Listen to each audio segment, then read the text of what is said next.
한국 축구가 강호 포르투갈의 극적인 역전승을 거두고 12년 만에 월드컵 16강 진출이라는 금자탑을 쌓아 올렸습니다. 파울루 벤투 감독이 이끄는 한국 축구대표팀은 3일 오전 카타르 알라이안의 에듀케이션 시티 스타디움에서 열린 포르투갈과의 2022 카타르 월드컵 조별리그 H조 마지막 3차전에서 짜릿한 역전골을 넣고 포르투갈을 2대1로 이겼습니다. 먼저 이번 경기 내용을 자세히 들여다보면 가나전에서 경기 종료 시점과 관련해 주심에게 항의했다가 퇴장당한 벤투 감독은 이날 벤치에 앉지 못하고 VIP석에서 조국 포르투갈과의 대결에 임했습니다. 때문에 한국 벤치는 세르지우 코스타 수석 코치가 지켰습니다. 그리고 벤투 감독은 이강인 선수를 이번 대회에서 처음으로 선발 출전시켰고, 또한 가나전에서 한국 선수 최초로 월드컵 본선 한 경기 멀티골이라는 새 역사를 쓴 조규성 선수는 2경기 연속 최전방 공격수로 선발 출전시켰습니다. 뒤이어 벤투 감독은 공격 2선 좌우에 에이스 손흥민 선수와 이재성 선수를 배치하고 중앙에는 이강인 선수와 황인범 선수를 세운 데 이어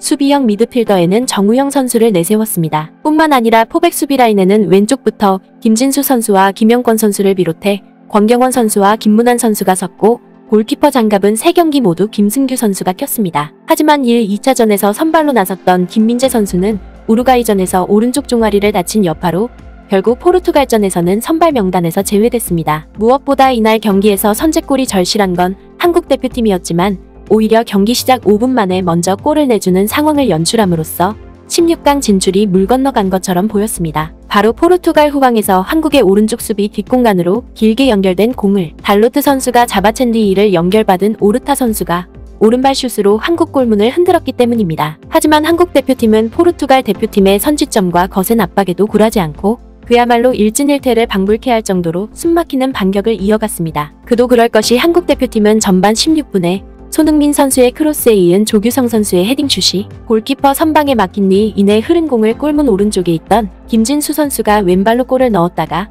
오프사이드로 득점이 무효되는 상황이 연출되기도 했었습니다. 그리고 한국 대표팀의 이러한 문전 쇄도는 기어코 전반 27분에 동점골을 뽑아내는 기염을 토했습니다. 바로 이강인 선수가 왼발로 투입한 코너킥이 호날두 선수 등에 맞고 골문 앞에 떨어졌고, 곧바로 공격에 가담한 김영권 선수가 왼발 발리슛으로 기적과도 같은 동점을 뽑아낸 것입니다. 뒤이어 한국 대표팀은 전반 30분에 비록 오프사이드 판정이 났지만 김승규 선수가 1대1 상황에서 호날두의 슈팅을 막아냈고, 심지어 전반 34분에도 달로트 선수가 페널티 아크 정면에서 왼발로 슈팅한 공을 몸을 던져 막아내면서 팀의 분위기를 한층 더 끌어올렸습니다. 실제로 이러한 분위기는 후반전에 들어서 최고조에 달했는데, 급기야 후반 11분에는 한국의 역습 상황에서 비록 수비수에게 맡기기는 했지만 조규성 선수의 침투 패스를 받은 손흥민 선수가 페널티 지역 안 오른쪽에서 오른발 슈팅을 날리는 모습까지 연출하기도 했었습니다. 또한 한국 대표팀은 이러한 기세를 몰아 후반 21분에 황희찬 선수를 교체 투입해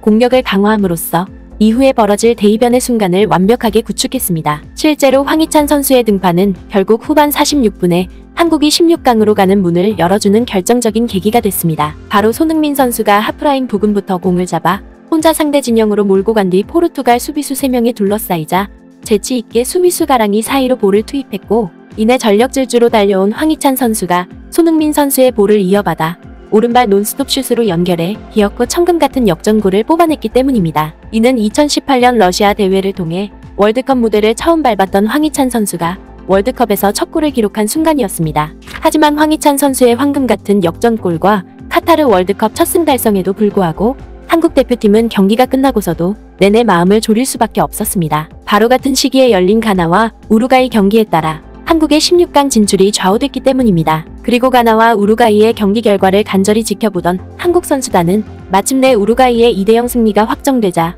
16강 진출의 기쁨을 만끽했습니다. 이는 우루과이와 첫 경기에서 0대0으로 비긴 뒤 가나에 2대3으로 졌던 한국은 이번 대회 첫 승리로 1승 1무 1패를 기록함으로써 포르투갈에 이어 H조 2위로 각조 1위가 나서는 16강 무대에 오르게 된 것입니다. 이로써 한국은 2010년 남아공 월드컵 대회 이후 12년 만에 월드컵 16강 진출을 이뤄냈습니다. 뿐만 아니라 한국 대표팀은 4강 신화를 쓴 2002 한일 월드컵을 포함해 역대 3번째로 월드컵 본선 조별리그를 통과하는 기염을 토했습니다. 특히 정정당당한 명승부를 통해 16강 진출을 이뤄낸 한국 대표팀의 저력은 앞서 비상식적인 반칙으로 스페인을 이겨 2조 1위로 16강에 오른 일본 대표팀과 사뭇 다른 진면목을 보여주면서 세계 축구 팬들로부터 엄청난 환호를 받고 있고, 심지어 일본 축구 팬들은 한국과 일본 대표팀의 상반된 경기 내용에 비통한 탄식마저 터뜨리고 있는 상황입니다. 이와 관련해 일본의 유력 축구 매체인 사커 다이제스트는 한국 대표팀이 29년 만에 또다시 도하의 기적을 일으켰다며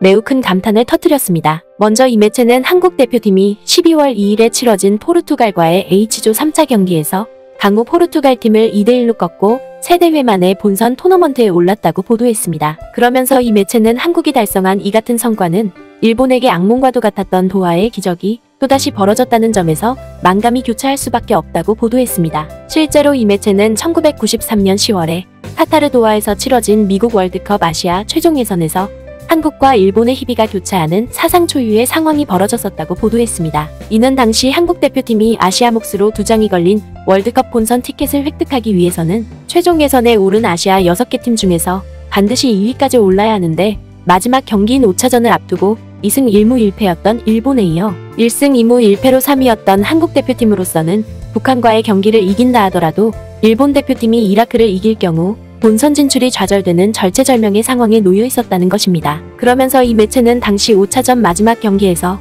북한을 3대0으로 이긴 한국 대표팀은 이번 월드컵 H조 3차 경기와 마찬가지로 일본과 이라크 경기를 숨죽여 지켜볼 수밖에 없었다고 보도했습니다. 결과는 잘 알려진 대로다. 일본은 추가 시간에 이라크와 동점이 됐고 북한에 승리한 한국이 2위로 올라 월드컵 출전권을 따냈다. 이른바 일본 측에서는 도하의 비극인 것이다. 한편 한국에서는 오랫동안 도하의 기적으로 전해지고 있다. 따라서 일본 매체는 29년 전에 이어 또다시 한국에게 안긴 도하의 기적이 16강에서도 이어질지 사뭇 궁금하다고 보도했습니다. 그리고 또 다른 일본 매체는 일본 대표팀이 한국과 함께 16강에 진출하고서도 정작 한국처럼 좋은 대접을 받기는커녕 오히려 국제사회로부터 엄청난 비판에 직면하고 있다며 거센 분통을 터뜨렸습니다. 이와 관련해 일본의 유력 매체인 제이캐스트 뉴스는 일본과 스페인의 2조 조별리그 3차전에서 미토마 카오루 선수의 크로스를 이어받은 다나카 선수의 역전 결승골을 두고 해외 매체들의 비판이 연일 쉴 새 없이 터져나오고 있다며 당혹감을 감추지 못했습니다. 이는 미토마 카오루 선수가 다나카 선수에게 볼을 넘겨주기 전에 볼이 골라인을 분명히 넘었음에도 불구하고 정작 심판과 비디오 판정에서는 석연찮게 골을 인정하는 상황이 벌어졌다는 것입니다. 때문에 이 매체는 일본 대표팀의 이러한 비매너를 두고 해외 언론의 비판이 그야말로 본물처럼 터져나오고 있다고 보도했습니다. 이 판정에 대해 오스트리아의 일간지 크로넨 차이퉁은 이의를 제기했다. 이 매체는 골라인 가장자리에서 미토카 카오루 선수의 모습을 다양한 각도에서 촬영한 4장의 사진을 첨부해 일본의 결승골은 정상적인 것이 아니었다는 제목으로 기사를 공개했다. 실제로 오스트리아 매체가 공개한 사진을 자세히 보면 카오루 선수의 오른발이 걸친 볼이 정확히 골라인 밖에 놓여져 있는 것으로 나타나 있습니다. 호주 언론은 충격적인 일본의 VAR 판정으로 인해 독일이 패배했다는 제목으로 기사를 공개했다. 많은 팬들은 공이 밖으로 나간 것을 믿었다며 일본의 행운을 안겨준 VAR 결정으로 인해 독일이 실질적으로 월드컵에서 제외됐다고 전했다. 그리고 영국 매체인 ITV 풋볼 또한 마찬가지로 일본 대표팀의 결승골이 명백히 잘못된 것이라며 VAR 판명의 의문을 제기했다는 것입니다. 그러면서 일본 매체는 국제사회의 이 같은 거센 비판으로 인해 12월 5일에 있을 크로아티아와의 16강전에서 일본 대표팀이 정상적인 컨디션으로 경기를 치를 수 있을지 상당한 우려가 든다고 보도했습니다. 결국 일본 매체의 이러한 보도는 똑같은 승자라 하더라도 정정당당한 승부를 통해 승리를 달성하지 못한다면 찬사와 극찬이 뒤따르기는커녕 오히려 더 큰 수렁에 내몰릴 수 있음을 여실히 입증해주고 있는 것입니다. 부디 아무쪼록 12월 6일에 있을 브라질과의 16강전에서도 우리 선수들이 승부와 상관없이 멋진 페어플레이를 통해 자신의 기량을 마음껏 발휘하길 바랍니다.